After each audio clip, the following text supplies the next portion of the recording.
हाँ जी दोस्तों, नमस्कार। मैं हूं आपका अपना विकास कुमार शुक्ला और स्वागत है आज की हमारी केमिस्ट्री क्लास में। दोस्तों आज हम लोग स्टार्ट करेंगे एक बेहतरीन चैप्टर विद्युत रसायन, जिसे हम लोग प्यार से इंग्लिश में इलेक्ट्रोकेमिस्ट्री कहते हैं।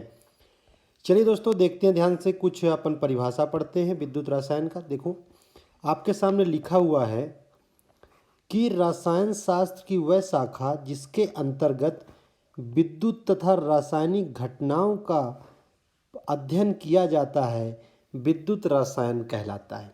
आप समझे बात को कि विद्युत तथा रासायनिक जो घटनाएं हैं एक दूसरे से परस्पर संबंध रखते हैं।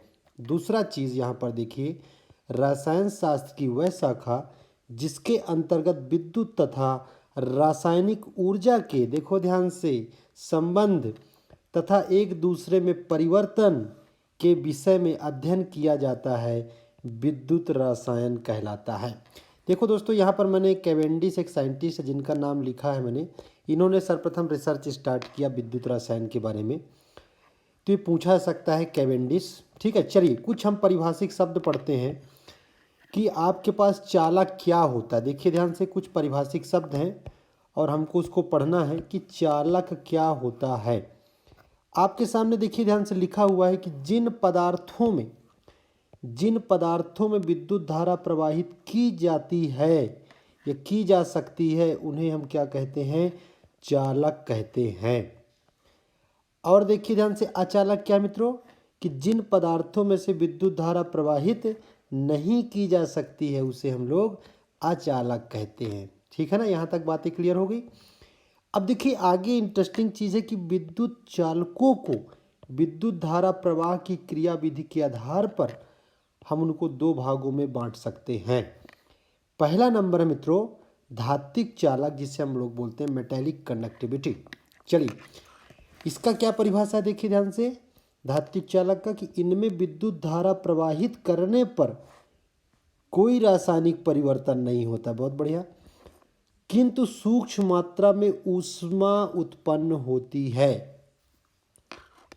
इनमें विद्युत धारा का प्रवाह इलेक्ट्रॉनों के द्वारा होता है और वो इलेक्ट्रॉन जो होता है दोस्तों उच्च विभव से कहाँ आते हैं, निम्न विभव की ओर होता है।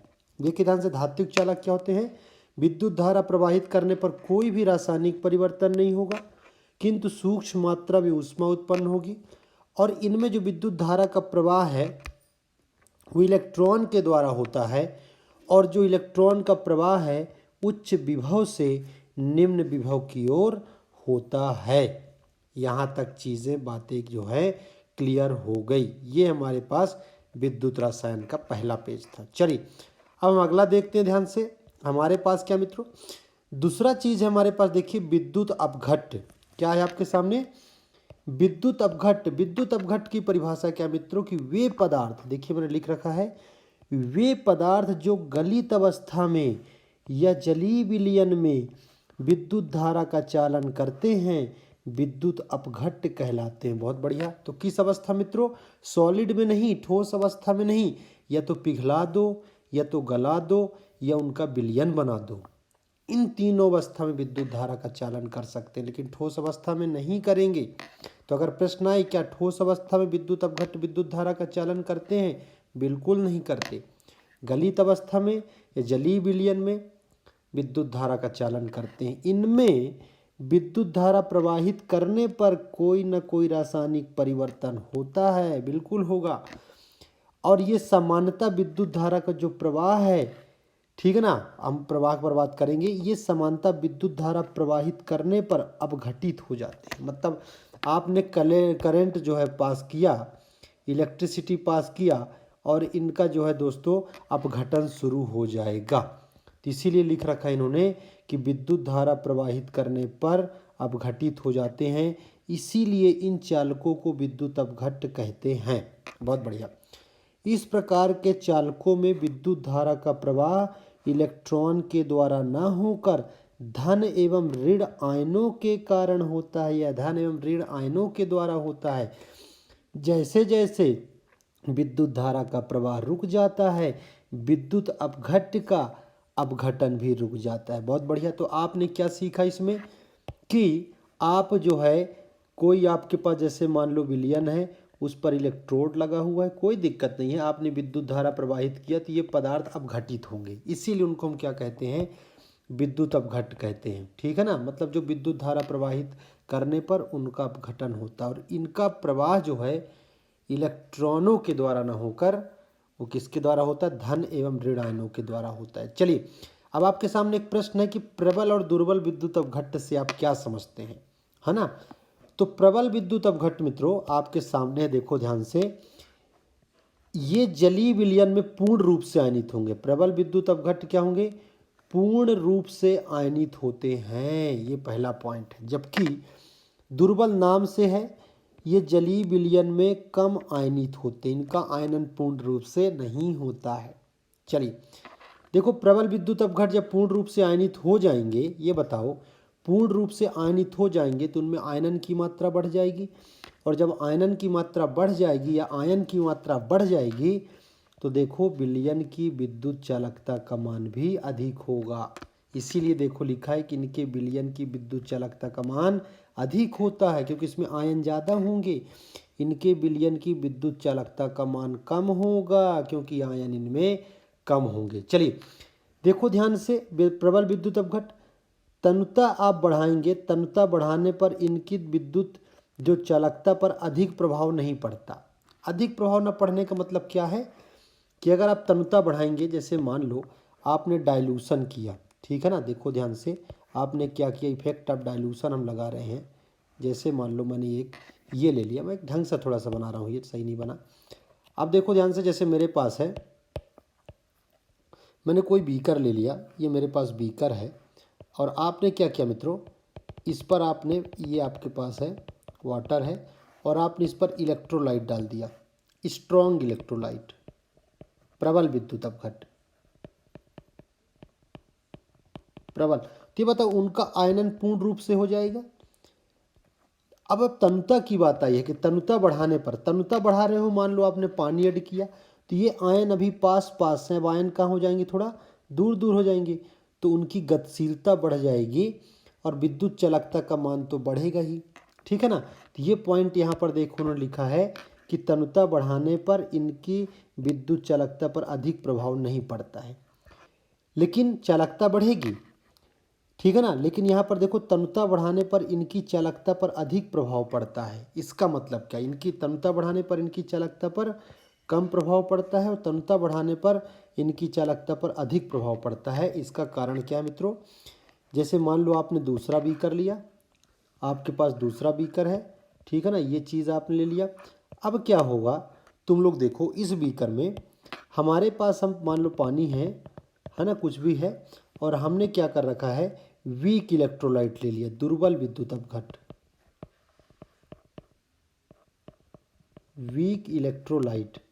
अब ये बताओ वीक इलेक्ट्रोलाइट का मतलब ही क्या है। तुमने देखा कि देखो जलीय विलयन में इनका पूर्ण आयनन नहीं होता, कम आयनित होते हैं। तो जैसे जैसे आप विलयन को तनु करोगे ना, तो उनके आयनन की मात्रा बढ़ती जाएगी।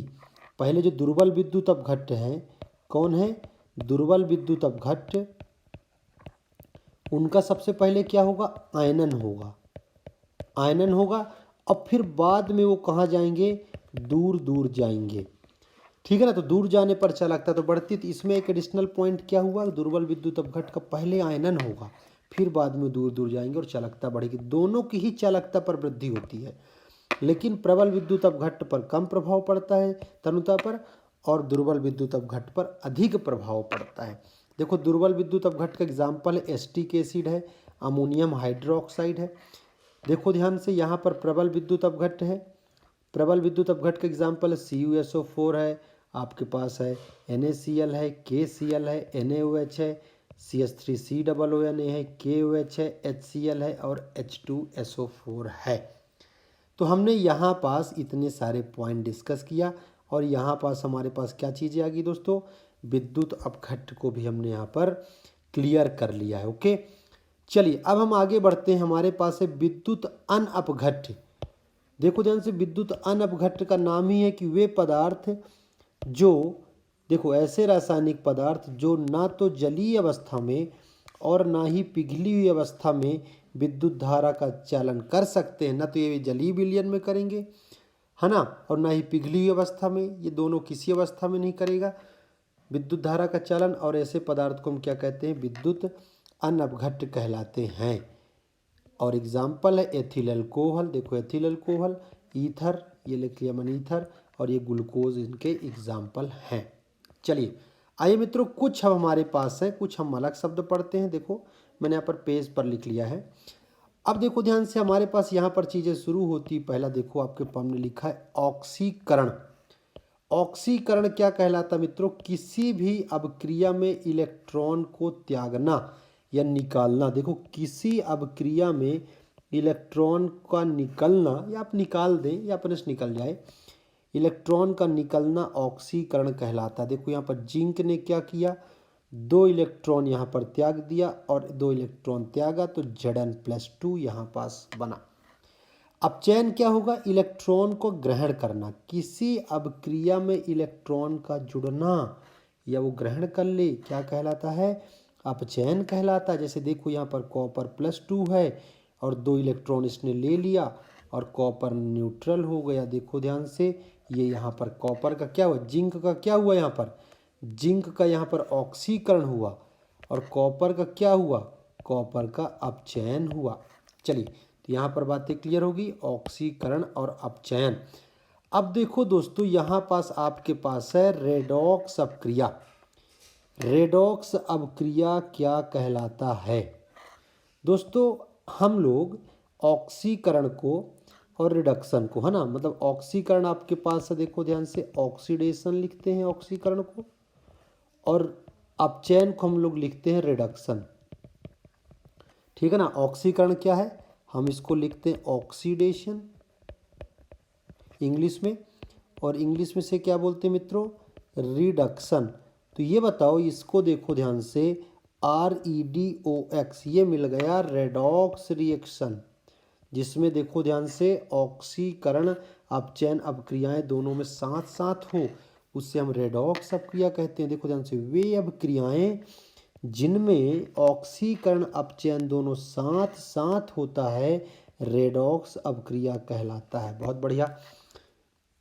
तो यहाँ पर देखो हमारे पास क्या है, जिंक का +2 में क्या हुआ, ऑक्सीकरण हुआ। यहाँ पर क्या हुआ, इसका ऑक्सीकरण हुआ। और दोस्तों कॉपर+2 का क्या हुआ, यहाँ पर कॉपर+2 का हुआ अपचयन।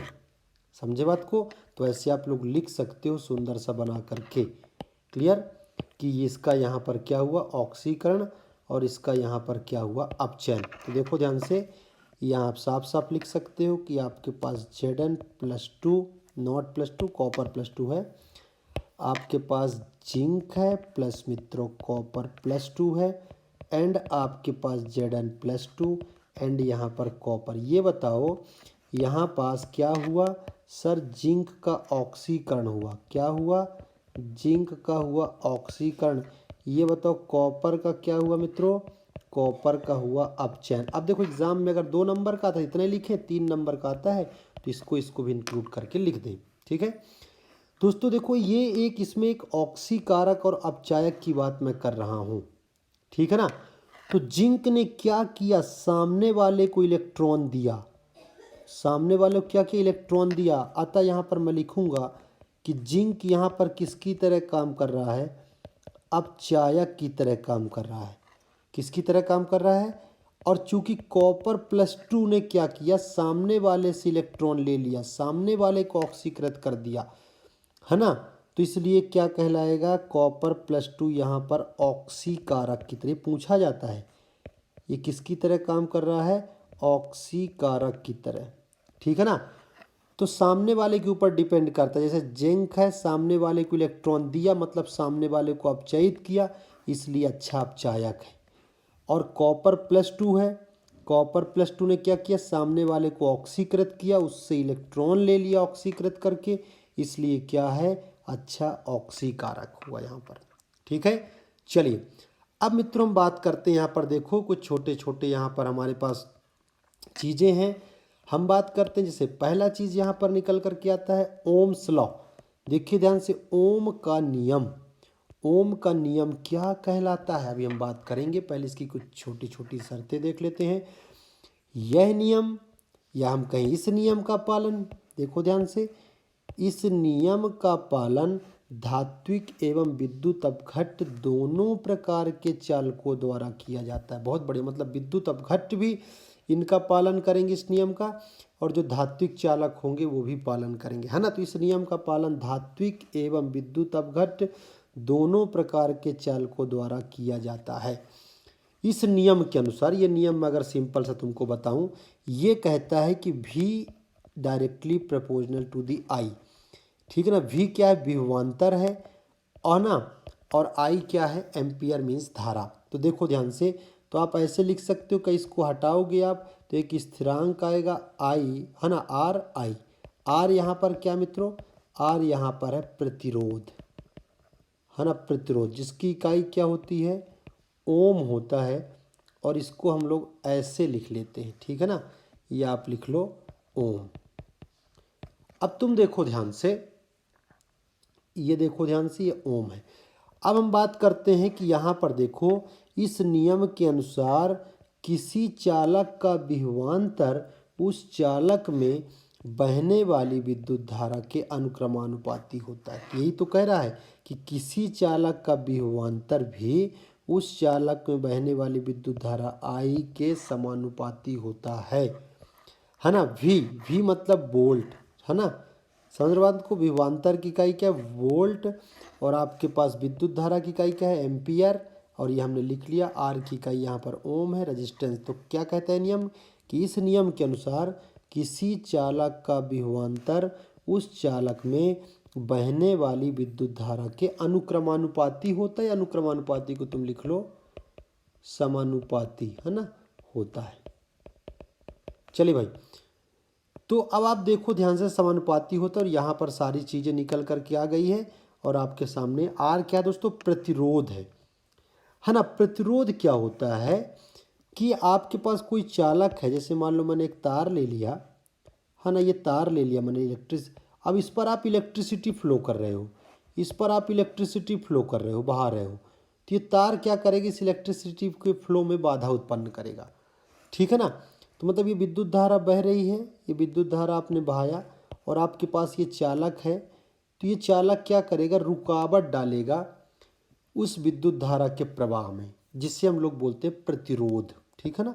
चलिए, तो देखो प्रतिरोध क्या कह रहा है कि किसी चालक का प्रतिरोध उस चालक में प्रवाहित हो रही विद्युत धारा के लिए चालक द्वारा प्रस्तुत किया गया रुकावट या बाधा, है ना, अब्स्ट्रैक्शन बोलते हैं, कहते हैं, ठीक है ना। क्या कहलाता है प्रतिरोध, आपके सामने कि किसी चालक का प्रतिरोध उस चालक में प्रवाहित हो रही विद्युत धारा के लिए चालक द्वारा प्रस्तुत किया गया रुकावट या बाधा को कहते हैं। मैंने आपको बताया, देखो प्रतिरोध ये कहता है कि अगर, मतलब ये कहता है कि चालक की लंबाई जितनी ज़्यादा होगी उसका प्रतिरोध उतना ज़्यादा होगा, और उसके अनुप्रस्थ काट का क्षेत्रफल जितना ज़्यादा होगा प्रतिरोध उतना कम होगा। ये है प्रतिरोध, समझ रहे हो बात को।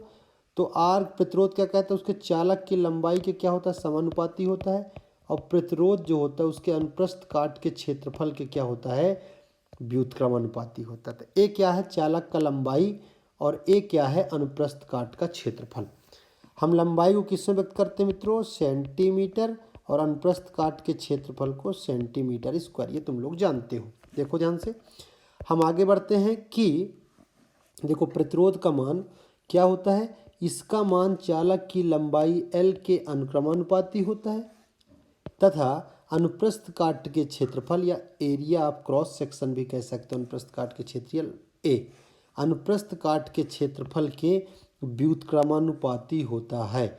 और ये देखो ध्यान से, मैंने यहाँ पर लिखा भी बताया कि R is directly proportional to L and R is inversely proportional to the A, ये चीज़, और दोनों को मैंने मिला करके लिख दिया, तो ये चीज़ें बन गई। अब देखो, जब ये हटाओगे आप, ये कांस्टेंट है, ये हटाओगे मतलब ये प्रोपोर्शनल है, प्रोपोर्शनलिटी कांस्टेंट आएगा, नॉट कांस्टेंट। ये देखो ध्यान, तो एक मैंने लिखा यहाँ पर, देखो ये ऐसा P और हल्का सा इसके पूंछी को ऐसे लटका दो, तो देखो तो R इक्वल टू ये कहलाता है रो, L/A है ना, L/A। जहाँ पर जो रो है दोस्तों ये विशिष्ट प्रतिरोध कहलाता है। रो देखो RH O है ना, RH O क्या लिखा है, ये विशिष्ट प्रतिरोध कहते हैं इसे, हम क्या कहते हैं, विशिष्ट प्रतिरोध। तो यहाँ पर सारी चीज़ें क्लियर हो गई है ना। ये विशिष्ट प्रतिरोध कहलाया। तो प्रतिरोध क्या कहलाता है कि किसी चालक का प्रतिरोध, वो चालक में जो विद्युत धारा प्रवाहित हो रही है उस पर वो खुद रुकावट डाल रहा है, ठीक है ना। और लंबाई जितनी ज़्यादा होगी प्रतिरोध उतनी ज़्यादा होगी, और अनुप्रस्थ काट का क्षेत्रफल जितना ज़्यादा होगा प्रतिरोध उतना ही कम होगा। यहाँ तक की बातें मैं आशा करता हूँ कि क्लियर हो गई होगी। क्या हम लोग आगे बढ़ें? ये देखो मैंने एक साथ इनको पेज में दिखा दिया, ठीक है। चलिए मित्रों, अब हम लोग आगे बढ़ते हैं और आगे देखते हैं। चलो अब देखो ध्यान से, आगे हम बढ़ते हैं कि यदि मैंने बताया ना हमारे पास क्या था अभी, कि रजिस्टेंस इक्वल टू रो। ध्यान से देखो, हमारे पास है रजिस्टेंस इक्वल टू, ये प्रतिरोध है R, और यहाँ पर हमने रो लिखा विशिष्ट प्रतिरोध, और आपके पास L/A। हमने मान लिया यहाँ पर देखो कि L 1 सेंटीमीटर है ना, सेंटीमीटर। एंड यहाँ पर आपके पास जो एरिया ऑफ क्रॉस सेक्शन है, अनुप्रस्थ काट का क्षेत्रफल 1 सेंटीमीटर स्क्वायर दे रखा है। तो ये बताओ, ये दोनों का मान 1 हो जाएगा, और क्या यहाँ पर R इक्वल टू रो आएगा कि नहीं आएगा? बहुत बढ़िया, R इक्वल टू रो आएगा, ठीक है ना। जब R इक्वल टू रो आएगा तो क्या कह सकते हो, देखो ध्यान से, यहाँ पर इसकी परिभाषा आप कैसे लिखोगे कि 1 सेंटीमीटर लंबे, ध्यान से देखो 1 सेंटीमीटर क्या है, 1 सेंटीमीटर लंबाई है, तथा 1 वर्ग सेंटीमीटर, सेंटीमीटर स्क्वायर को क्या कहते हैं, वर्ग सेंटीमीटर, है ना।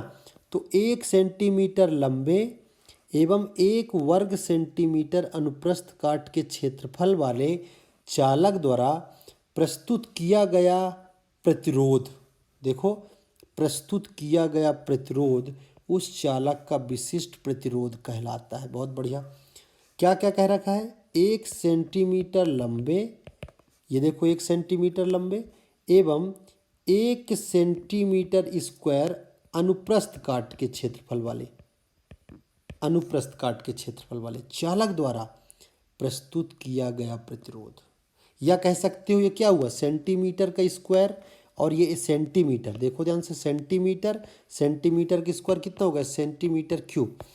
तो ये कह सकते हो कि 1 घन सेंटीमीटर का प्रतिरोध, ये भी कह सकते हो, अथवा किसी चालक के 1 घन सेंटीमीटर का प्रतिरोध उस चालक का विशिष्ट प्रतिरोध कहलाता है। यहाँ तक बात क्लियर होगी। अब देखो इसकी विशिष्ट प्रतिरोध की इकाई, ये देखो R आपके पास ये रो है, यहाँ पर R क्या है दोस्तों, R मतलब प्रतिरोध, देखो तो ये प्रतिरोध की इकाई ओम है। A को किस में व्यक्त करते हैं, एरिया ऑफ क्रॉस सेक्शन को सेंटीमीटर स्क्वायर में।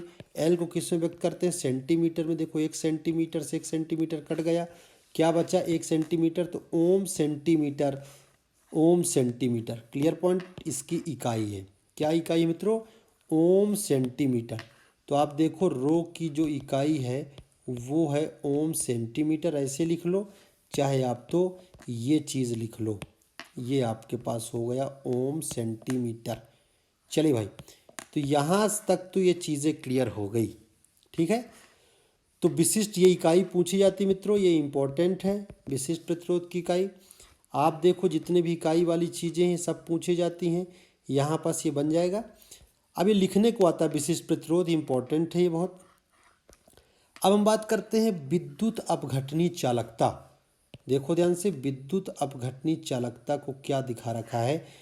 विद्युत अपघटनी चालकता आप देख सकते हो कि प्रतिरोध का विलोम होता है, बस कुछ नहीं है। विद्युत अपघटनी चालकता क्या होता है मित्रों, प्रतिरोध का विलोम होता है। तो देखो विद्युत अपघट्टों की विद्युत चालकता को प्रतिरोध के विलोम द्वारा व्यक्त किया जाता है, जिसे विद्युत अपघटनी चालकता कहते हैं। क्या कह रहा है ये, विद्युत अपघट्टों की विद्युत चालकता को प्रतिरोध, देखो ना, विद्युत अपघटनों की जो विद्युत चालकता है उसको प्रतिरोध के विलोम द्वारा व्यक्त किया जाता है, जिसे विद्युत अपघटनी चालकता कहते हैं। इसे C द्वारा प्रदर्शित किया जाता है, किसके द्वारा प्रदर्शित किया जाता है, C द्वारा। और आप लिख सकते हो, देखो C इक्वल टू 1/r, है ना। C equal to 1/r, are की इकाई क्या है मित्रों, अगर आप लिखेंगे 1/r मतलब 1/ओम, ओम ऊपर जाएगा तो क्या हो जाएगा दोस्तों, ओम इनवर्स या पर ओम। देखो ये ओम इनवर्स या ऐसे बना लो, और एक ओम इनवर्स को हम बोलते हैं एक साइमेंस। देखो ध्यान से, ये साइमेंस कहलाता है। एक ओम इनवर्स बराबर होता है एक साइमेंस, या कह दो एक साइमेंस बराबर है एक ओम इनवर्स। तो आप देख सकते हो, हम ऐसे भी इसको हम व्यक्त कर सकते हैं। या कि तुम ओम्स को देखो, ये है ना OHM, तुम उल्टा लिख दो, इसको महो कर दो तो इनवर्स हट जाएगा। देखो ध्यान से, महोस ओम्स ऐसे करें, एस तो उसका वो हो गया OHM ओम, फिर एस लगा लिए और ये लिख दिया मैंने महोस, ठीक है ना। तो बन जाएगी चीज़, हमने उल्टा कर दिया शब्दों को, तो यहाँ पर चीज़ें हो गई क्लियर। चलिए, तो साइमंस इसकी इकाई होती है, देखो ध्यान से, एक साइमंस बराबर होता है एक ओम इनवर्स। हाँ भाई, यहाँ तक बातें क्लियर हो गई। तो ये हमने सारी चीज़ें यहाँ पर देख लिया, और ये आपके पास क्या है मित्रों, ये इसका पेज है। चलिए, अब हम लोग बात करते हैं विशिष्ट चालकता, मतलब मित्रों आएगा, ये तो आएगा, है ना, ये बहुत इम्पोर्टेंट है। और ये सारी चीज़ अभी जो बता रही इम्पोर्टेंट है, लेकिन ये खास इम्पोर्टेंट है। तो देखो, विशिष्ट चालकता क्या होता है, किसी चालक के 1 घन सेंटीमीटर की चालकता, कितने चालकता, 1 सेंटीमीटर क्यूब की चालकता, मतलब किसी चालक के 1 घन सेंटीमीटर की चालकता, किसी चालक के 1 घन सेंटीमीटर की चालकता को विशिष्ट चालकता कहते हैं। इसे देखो कप्पा, कटप्पा नहीं, कप्पा द्वारा प्रदर्शित किया जाता है, कप्पा द्वारा व्यक्त किया जाता है। या तुम ये भी कह सकते हो कि जो कप्पा होता है, विशिष्ट जो कटप्पा है, देखो ध्यान से, विशिष्ट प्रतिरोध के विलोम को हम कटप्पा कहते हैं, कप्पा, ठीक है ना। ये कप्पा आपके पास है, विशिष्ट प्रतिरोध के विलोम को हम विशिष्ट चालकता कहते हैं। तो क्या क्या परिभाषा हुआ, किसी चालक के 1 घन सेंटीमीटर की चालकता को विशिष्ट चालकता कहते हैं, इसे कप्पा द्वारा प्रदर्शित किया जाता है। या ये कह लो, दूसरा परिभाषा क्या है, कि विशिष्ट प्रतिरोध के विलोम को विशिष्ट चालकता कहते हैं।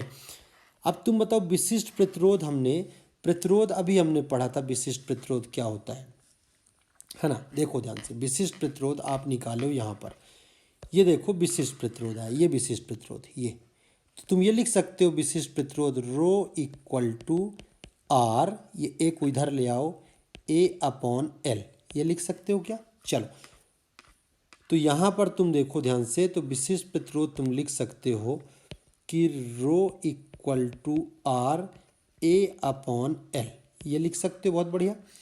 तो तुम देखो ध्यान से, तो 1/r करोगे तो 1/r हो जाएगा, और देखो A फिर उसके नीचे L, तो L ऊपर चला जाएगा, और यहाँ पर देखो L को हमने ऊपर लिखा है और ये A को नीचे, ये आपके पास कप्पा है।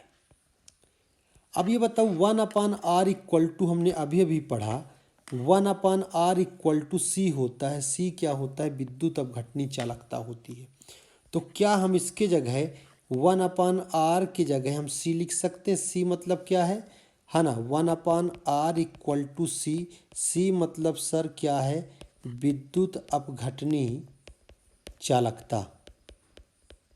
और देखो आपने लिख दिया K इक्वल टू, देखो ध्यान से, इसको हम बोलते हैं सेल स्थिरांक, L/A को हम बोलते हैं सेल स्थिरांक। और देखो मैंने व्यक्त कर रखा है G इक्वल टू L, है ना, L/A को हम बोलते हैं G, G मतलब दोस्तों सेल स्थिरांक, G क्या है, सेल स्थिरांक। तो हम L/A की जगह हम लिख सकते हैं G। और देखो लास्ट में आपने देखा Kattappa equal to Chhattisgarh, CG आ गया कि नहीं आ गया, देखो ध्यान से, Kattappa equal to Chhattisgarh, CG, clear. चलिए ध्यान से, अब हम बात करते हैं दोस्तों, ये तो हो गई क्या आपके पास विशिष्ट चालकता। तो किसी चालक के 1 घन सेंटीमीटर की चालकता को विशिष्ट चालकता कहते हैं। आइए आगे बढ़ते हैं, हम बात करेंगे विद्युत चालकता, धात्विक चालकता और विद्युत अपघटनी चालकता के बीच में अंतर। देखो, धात्विक चालकता, अभी हमने पढ़ा कि इनका जो चालकता होता है, अगर भले इसमें ना हो, आप अलग से लिख सकते हो, इनकी चालकता जो होता है इलेक्ट्रॉन के द्वारा होता है और ये धन एवं ऋण आयन के द्वारा विद्युत धारा का चालन करते हैं। देखो इस प्रकार के चालकता में पदार्थ का स्थानांतरण नहीं होता है। बिल्कुल सही करा, मतलब इसमें पदार्थ नहीं आ जाएंगे क्योंकि ये आयनों के द्वारा तो हो नहीं रहा है, केवल इलेक्ट्रॉन के द्वारा। तो इसमें विद्युत धारा का चालन इलेक्ट्रॉन के द्वारा और इसमें विद्युत धारा का चालन आयनों के द्वारा। इसमें पदार्थ का स्थानांतरण नहीं होगा। इस प्रकार की चालकता में पदार्थ का स्थानांतरण नहीं होता है, जबकि इसमें जो धन आयन और ऋण आयन आते जाते हैं अतः स्थानांतरण होते रहते हैं, क्योंकि धन आयन और ऋण आयन एक दूसरे आते जाते रहते हैं। देखो इसमें धन आयनों एवं ऋण आयनों के रूप में पदार्थ का स्थानांतरण होता है। इस प्रकार की चालकता में धातु का रासायनिक गुण प्रभावित नहीं होता है। बिल्कुल सही। तो धात्विक चालक क्या होते हैं? जिनके प्रवाह में कोई भी रासायनिक परिवर्तन नहीं होता है, जबकि इनमें विद्युत धारा का प्रवाह करोगे तो कुछ न कुछ रासायनिक परिवर्तन होता है। तो आप लिखोगे इनमें विद्युत धारा प्रवाहित करने पर, लिख लोगे कि इसमें विद्युत धारा प्रवाहित करने पर, मैं लिख देता हूँ ना, धारा प्रवाहित करने पर रासायनिक परिवर्तन होता है। चलिए बातें क्लियर होगी। देखो ध्यान से, ये पॉइंट है कि धातुओं में आपने देखा हो डेली जीवन में कि आप देखो ताप कम करने पर धातुओं की चालकता में वृद्धि होती है। मतलब ताप जितना कम करोगे धात्विक चालकता का मान बढ़ता जाएगा। यहाँ तक कि परम शून्य ताप पर बहुत सी धातुएं अतिचालक बोले तो मित्रों सुपर कंडक्टिविटी, अतिचालक मतलब सुपर कंडक्टिविटी। तो धातुओं ताप कम करने पर धात्विक चालकता का मान में वृद्धि होती है। यहाँ तक कि परम शून्य ताप पर धातुएं अतिचालक की तरह काम करती हैं। जबकि विद्युत अपघटनी चालकता देखो ताप वृद्धि के साथ बढ़ती है, ताप कम करने पर कम हो जाती है। मतलब ताप बढ़ाओगे तो आयन टूटेंगे, लैटिस टूटेगी, इसलिए विद्युत आयनों का मान बढ़ेगा और विद्युत चालकता का मान बढ़ जाएगा विद्युत अपघटनी। तो यहाँ पर एक बात क्लियर हुई कि ताप बढ़ाने पर धात्विक चालकता का मान कम होता है और विद्युत अपघटनी चालकता का मान बढ़ जाता है। तो दोस्तों ये तो था विशिष्ट चालकता, यहाँ पर मैंने इस पेज पर बताया और आपके लिए धात्विक चालकता और विद्युत अपघटनी चालकता में अंतर को भी मैंने अच्छे से स्पष्ट किया। यहाँ तक चीज़ें क्लियर हो गई।